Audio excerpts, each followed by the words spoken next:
In the mid-2000s, we were deep into a societal obsession with talent search reality shows. Thanks to competitions like American Idol and The X Factor and what have you, the impossible dream of instant celebrity and renown seemed easier to achieve than ever before. I'm sure plenty of us millennials even went to school with plenty of teens who wanted to try out for American Idol someday and shoot for the stars that way. Which I can only assume is how we ended up with a Canadian comedy drama series like Instant Star. Created by Linda Schuyler, the co-creator of our beloved Degrassi cinematic universe, Instant Star showed us what would happen if we were 15 and we won one of those shows, and if we had a weird best friend who put us on a pedestal and was creepily obsessed with us, and if we had a producer who the tabloids thought was a dangerous womanizer. All the fun stuff that comes with fame. So, a couple of you spoke up in my comments section over the past couple of months, and you requested that I review Instant Star, and I thought,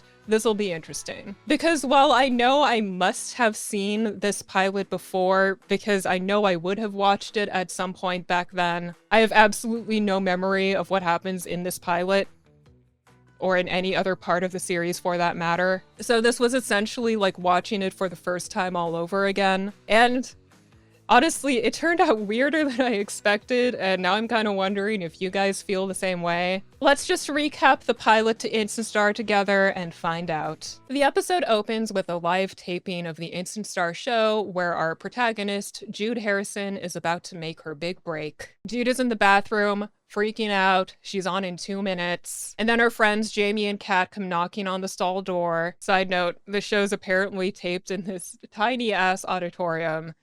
I just think it looks funny. Jude's like, if I don't win this, everyone at school's gonna think I'm a dork. Oh no, she's right. Singing live in front of thousands of people and losing out on an extremely exclusive opportunity in the entertainment industry. Only dorks do that. Jamie's like, don't worry, Jude. Everyone at school thinks we're dorks already. So actually, they're probably watching the show right now, excited to see the dork fuck up on live television. Feel better yet? Jude takes the stage last for maximum suspense. Before she starts, though, she breaks out into this voiceover monologue about how she wrote her first song when she was 6, and she got her first guitar at 10, and she never quit since, and everything she's worked for has brought her to this moment. Sometimes, if you listen really hard, you can almost hear it.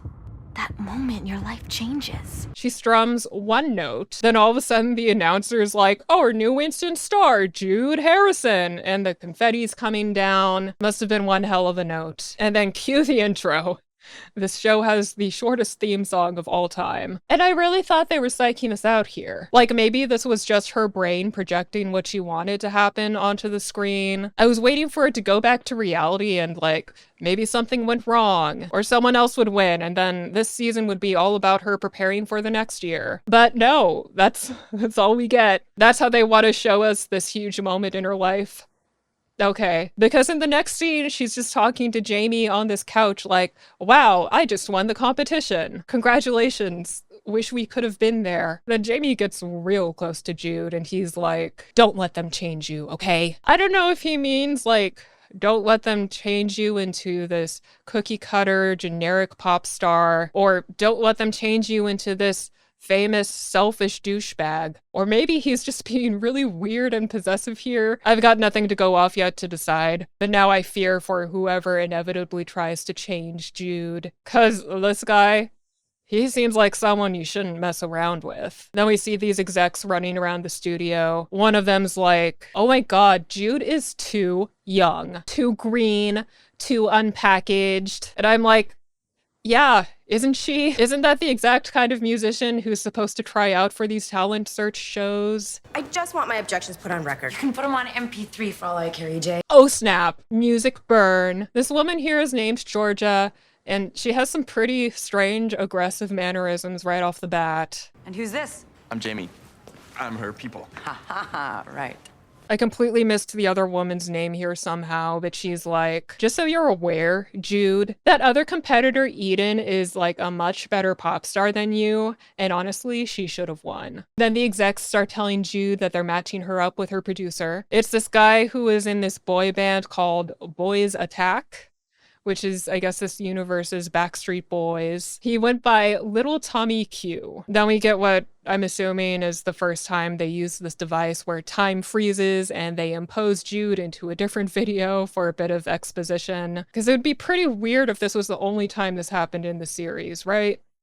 Is this the only time this happens in the series? So this Little Tommy Q guy is apparently a huge attraction in the tabloids. He's having PR incidents to this day. And these two were like, what a good match to guide this naive 15-year-old through the mayhem of fame. Jude sees the issue here too, and she pushes back against the decision. She's like, seriously? Tommy Q, he's so dated and lame. And wouldn't you know it, Lil Tommy Q is listening to them all from this perfect vantage point up there. We're off to a great start. And basically he's like, the only reason I'm here is because Georgia's my friend and I'm doing her a favor. I don't even like your sound at all, so there. He also tells Jude to call him Tom. So I guess the Little Tommy Q name carries some Vanilla Ice level shame for him. I guess probably no functional adult would want to go on being referred to as Little Tommy Q, so that would also make sense. Either way, now lucky Jude gets to try to prove herself to Tom in the sound booth. This is the first time we actually get to hear her sing, and it's pleasant. At least I got my trusted friend.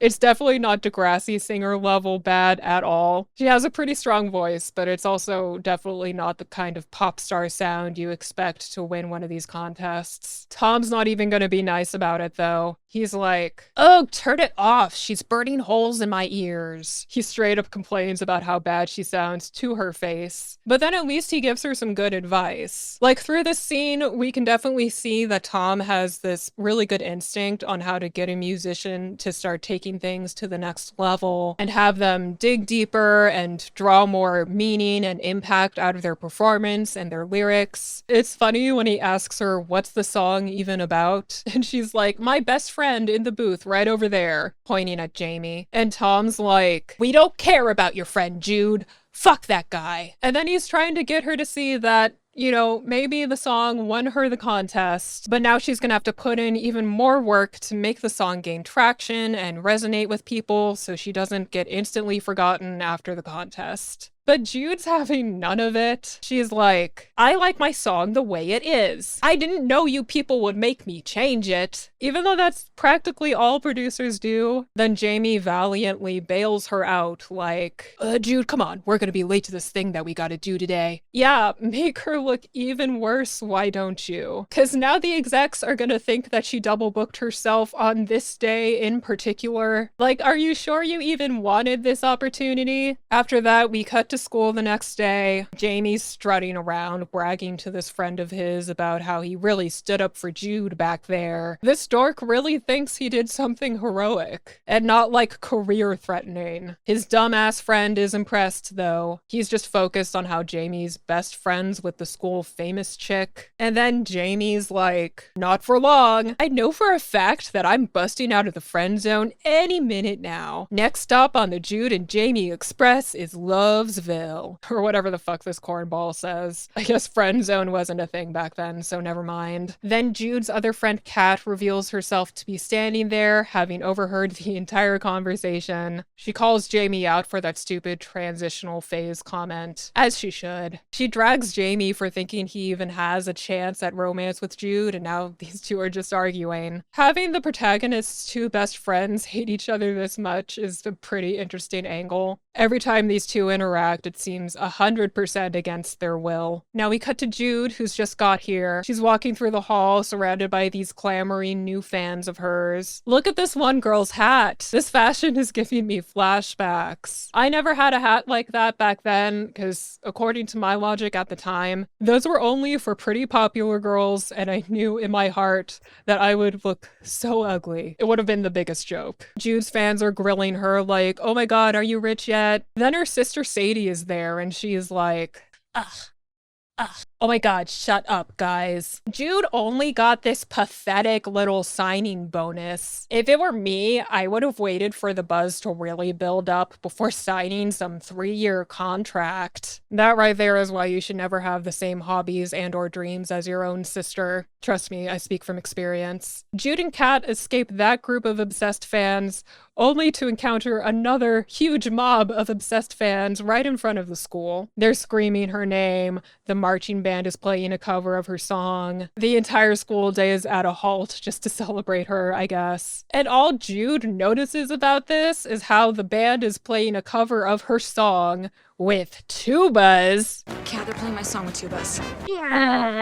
This girl is already failing at fame. She can't even stomach having fans and people making covers of her songs. Even Chapel Roan would be like, girl, maybe this life isn't for you. I haven't seen anything this dorky since the chess club strawberry social. Have you not looked in a mirror yet? At your age? Then Jude sees Tom out by the gate in his sports car, just waiting for her and waving as unenthusiastically as one ever could. Why does he know where she goes to school? Jamie apparently thinks this is a great time to have that relationship transitional conversation right there on the steps in front of the entire school and Jude's producer. But of course, Jude's like, hold that thought. And she runs to Tom. Tom's roasting her for the tubas as if that was her idea. Then he's like, I'm rescuing you. Also, he managed to get her a gig at this place called the Vinyl Palace, but they only have 2 days to work on her song, which means Jude's gonna have to learn how to take critique from an actual professional and up her freaking game, which I think will be good for her. So those two get in the sports car and leave together. He just plucks her out of school and nobody has a problem with it. Well, Jamie and Kat look like they kind of have a problem with it, but I don't know what exactly they expected to happen when their friend became famous. Like, I thought this was what they wanted for her all along.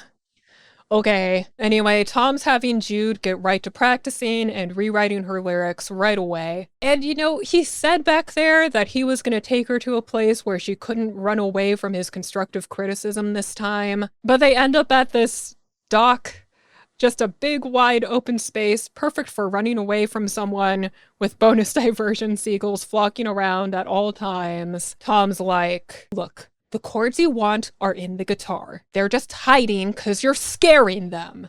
They're in the guitar. They're hiding. They want to come out, but you keep scaring them back in. Stop scaring them. And then he demonstrates coaxing the chords out gently in this uncomfortably close kind of way. Remember, Jude is only 15. You'd think he'd have some kind of awareness about his body language when he's working one-on-one with her alone. And I really don't like the way she's looking at him right now. I guess this guy doesn't like it either. Some paparazzo in the most exposed car ever is snapping photos of them in this position with this huge camera, like he wants them to notice him. After that, we cut to the next day at Jude's house. She's running down the stairs yelling at her sister, but then she's confronted by the sight of her entire family waiting for her. For some reason, the parents let Sadie smugly read this tabloid article aloud to her. Of course, it's all about Jude and Tom being spotted alone together. And at first, Jude's even excited about it. I swear, this girl doesn't have the right reaction to anything so far. Ugh, my school is celebrating me and the band's doing a cover of my song? Gross! Creepy! Oh my god, the tabloids are portraying me as some washed up ex-boy band member's underage lover? I finally made it, Mom and Dad. Her parents question her about this, and for some reason her dad has just the opposite instinct that a dad should have. He's talking to the mom like, see? He didn't touch her. I trust Jude implicitly. Mom's not having it though, and I can't blame her. She's about to call up Georgia and have her terminate Jude and Tom's working relationship, but Jude begs her not to. By the time Jude and Sadie get to school, everybody's seen the tabloids, and it's finally starting to occur to Jude why this might be a bad thing. Though Kat is disturbingly encouraging of those two having a romance. Kat, I can't like this guy. He's from a 90s boy band. The man is like an Orlando Bloom sundae smothered in Johnny Depp sauce.